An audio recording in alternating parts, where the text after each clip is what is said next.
রাধে রাধে বন্ধুরা, পঞ্চতালি কিচেনে সবাইকে স্বাগত জানিয়ে চলে এলাম নতুন একটা রেসিপি নিয়ে।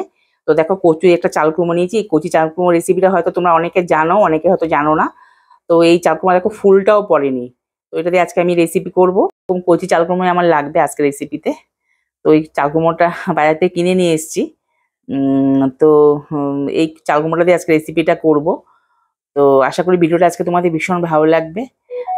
আর এই রেসিপিটা আমার মা দিদিমারা করতো। এখন তো এখনকার হয়তো হয়তো অনেকে জানে, অনেকে জানে না।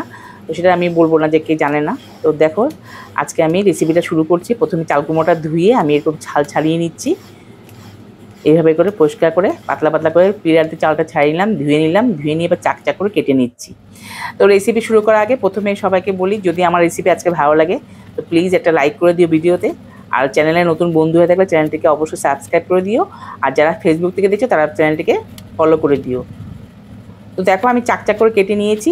কেটে নিয়ে এরকম মাঝখানে একটু চিরা লাগিয়ে দিচ্ছি। পুরোটা দেখো লেগে থাকবে কিন্তু চিরাটা। তো এটা খুব সাবধানে কাটতে হবে, যেন পুরোটা কেটে না যায় সেদিকে খেয়াল রাখতে হবে। খুব সাবধানে একটু মনোযোগ দিয়ে কাটতে হবে। এরকম এরকম লেগে থাকবে।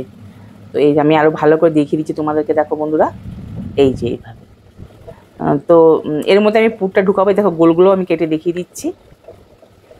এই যে, এই দেখো। তো এর মধ্যে আমি পুরটা ঢুকাবো। কীভাবে ঢুকাচ্ছি তোমাদেরকে দেখাচ্ছি। এই যে, খুব সাবধানে কাটতে হবে যেন পুরোটা কেটে না যায়। এবার দেখো, আমি কড়াতে গরম জল বসিয়ে দিয়েছি। গরম জলের মধ্যে দিয়ে দেবো সামান্য নুন, আর দিয়ে দেবো একটু সামান্য হলুদ। এবার একটু নাড়িয়ে নিয়ে দেখো, আমি এর মধ্যে যে আমি চালকুমোগুলো কেটে রেখেছি সেগুলো এর মধ্যে একটুখানি 3 থেকে 4 মিনিট একটুখানি ভাপিয়ে নেব। সেদ্ধ করবো না কিন্তু, বেশি বেশি সেদ্ধ হলে কিন্তু ভালো লাগবে না। জাস্ট ভাপিয়ে নেব। এই 2 থেকে 3 মিনিট হলেও হয়ে যাবে। 3 থেকে 4 মিনিট এরকম তোমার দেখে নেবে সেটা। তো এরকম করে নিলাম। দেখো ভাপানো হয়ে গেছে আমার। এবার গ্যাসটাকে অফ করে দিলাম। দিয়ে এবার এটাকে তুলে নিয়ে একটা থালার মধ্যে ঠান্ডা করতে রেখে দেবো। আর দেখো, পাটার মধ্যে আমি নিয়ে নিয়েছি কালো সর্ষে, সাদা সর্ষে, কয়েকটা বাদাম, ভাজা বাদাম, একটা চিনে বাদাম, আর কয়েকটুকু নারকেল।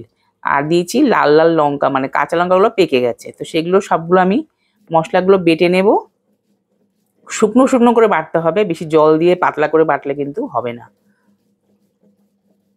ওদের মধ্যে একটু নুন দিয়ে দেবো। আমি নুনটা দিতে ভুলে গেছি। নুন দিলে কি হবে, সর্ষেটা তিতেও হবে না, আর তাড়াতাড়ি বাটাটাও হয়ে যাবে। আমার তো পাটাটা নতুন পাটা, তো পাটাটা বেশি ভালো না।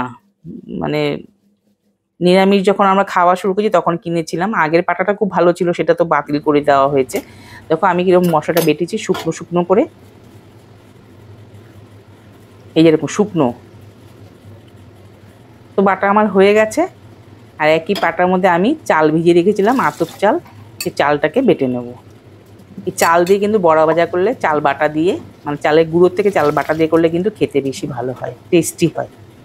তো সেটা আমি চালটা একই পাটার মধ্যে বেটে নিচ্ছি। চালটা খুব মিহি করে বাটবো না, একটু গোটা গোটা থাকবে।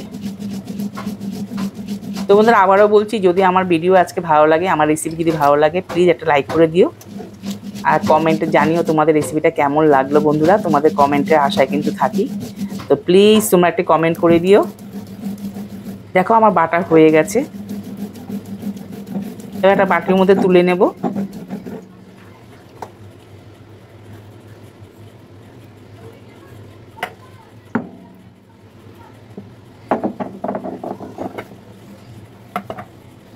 সব কাচিয়ে নিয়ে নিলাম। এবার একটু সামান্য জল দিয়ে পাটাটাকে ধুয়ে ওই চালটাকে নিয়ে, মানে বাটাটাকে নিয়ে নেবো। চালটাকে নিয়ে নিলাম। এবার পাটাটাকে ধুয়ে আমি সরিয়ে দেবো। আমার কিন্তু রান্নাঘরটা বন্ধুরা খুবই ছোট্ট জায়গার মধ্যে আমার ভিডিও করতে হয়, তাই জন্য ক্যামেরা ঠিক মতো আমি লাগাতে পারি না। তো এবার দেখো, সমস্ত উপকরণ আমি নিয়ে নিলাম। এদিকে চাল বাটাটার মধ্যে একটু নুন দিয়ে দিলাম, একটু হলুদ দিয়ে দিলাম, দিয়ে একটু মিশিয়ে নেবো এটা। আর একটু চিনি দিয়ে দিলাম। একটু মিষ্টিটা ব্যালেন্স হবে, ভালো হবে খেতে, টেস্ট হবে। তো আমি পরে একটু কালো জিরাও দিয়েছি, সেটা আর দেখানো হয়নি। এই ব্যাটারটার মধ্যে একটু কালো জিরা দিয়েছি কয়েকটা। তো মিশিয়ে রেখে দিলাম। এরকম হবে দেখো, খুব বেশি পাতলা না, খুব বেশি মোটা না, এরকম গাঢ় হবে। তো সরিয়ে রেখে দিলাম, হাতটা ধুয়ে নিলাম। ধুয়ে এবার দেখো আমি পুর ভরাটা তোমাদের দেখিয়ে দিচ্ছি একদম সামনের থেকে, ক্যামেরার সামনের থেকে। একটু কাঁচা তেল দেবো ওর মধ্যে। আর নুন কিন্তু আর দিইনি, বাটার সময় যে নুন দিয়েছি সেই নুনই। বেশি নুন হলে কিন্তু খেতে ভালো হবে না, তিতো তিতো লাগবে। টেস্ট হবে না। দেখো আমি কীভাবে এবার জলটা একটু নিগিয়ে নিচ্ছি, কারণ সেদ্ধ করার সময় জল ঢুকেছে তো, সেটাকে চিপে চিপে নিগিয়ে নিলাম একটুখানি।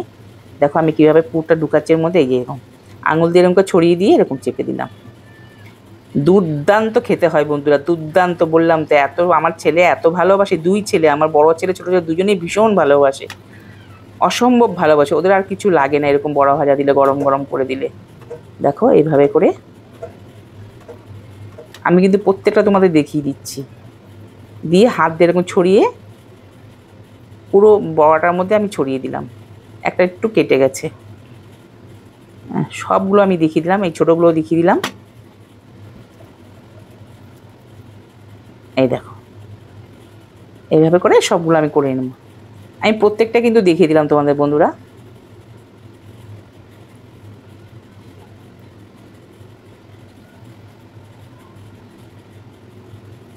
তো সবগুলো আমার এরকম তৈরি করা হয়ে গেছে। লাস্ট একটা রয়েছে।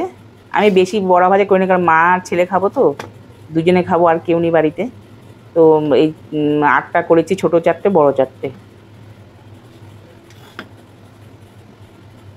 তো হয়ে গেল, আর বাকি যা আছে আমি রেখে দেবো ফ্রিজের মধ্যে, পরে করে দেবো ছেলেকে। দেখো এই যে এরকম হয়েছে, সবগুলো আমি সাজিয়ে নিয়েছি। এবার আমি কড়াতে, একটা ছোট কড়াতে ভাজবো, সেখানে তেল গ্যাসে বসিয়ে দিয়েছি, গরম হচ্ছে। তো এবার দেখো আমি তেলের মধ্যে ছেড়ে দিলাম, ব্যাটারের মধ্যে চুবি চুবি। আগুনটাকে কিন্তু মিডিয়াম ফ্লেমে রেখেছি, বাড়াইও নি খুব বেশি আর কমায়ও নি। তো এইভাবেই ভাজতে হবে।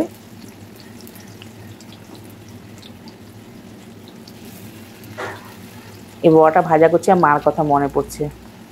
আমার মা ভীষণ ভালো বড়া ভাজা করতে পারতো, যে কোনো ঝিঙের বড়া করতো মা, এত টেস্টি, এত মানে কি বলবো।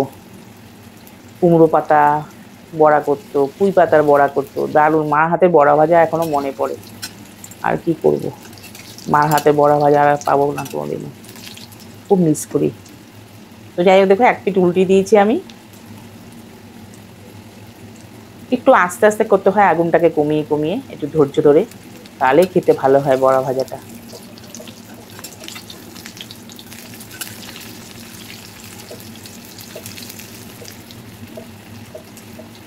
দেখো কি সুন্দর ফুলে উঠেছে।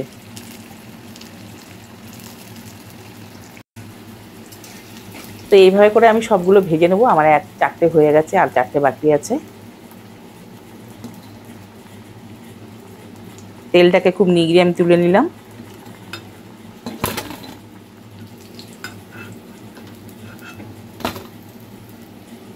এ দেখো কি সুন্দর লাগছে দেখতে। তো একইভাবে আমি বাকি যে 4টে আছে সেগুলো ভেজে নেব।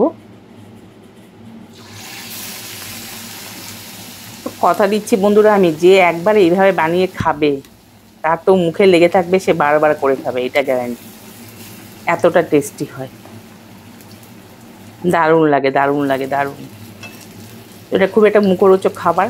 প্রতিদিন একঘেয়েমি খাবার খেতে, যদি রান্না খেতে যদি ভালো না লাগে, তখন একদিন ট্রাই করতে পারো। ট্রাই করে অবশ্যই আমাকে কমেন্টে কিন্তু জানাবে বন্ধুরা তোমাদের কেমন লাগলো আমার আজকের এই রেসিপি। দেখো কথা বলতে বলতে আমার সব ভাজা হয়ে গেছে, এবার আমি সব তুলে নিচ্ছি। দেখো সব আমার তোলা হয়ে গেছে, গ্যাসটাকে অফ করে দেবো। এবার একটা প্লেটের মধ্যে আমি সাজিয়ে নেব।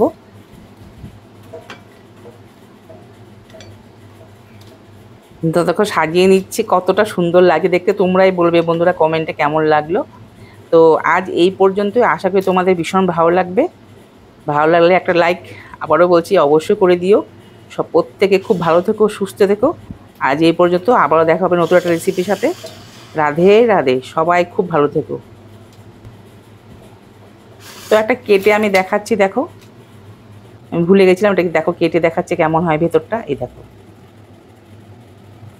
এই যে পুরটা কিন্তু কিচ্ছু হয় না, যেরকম সেরকমই থাকে।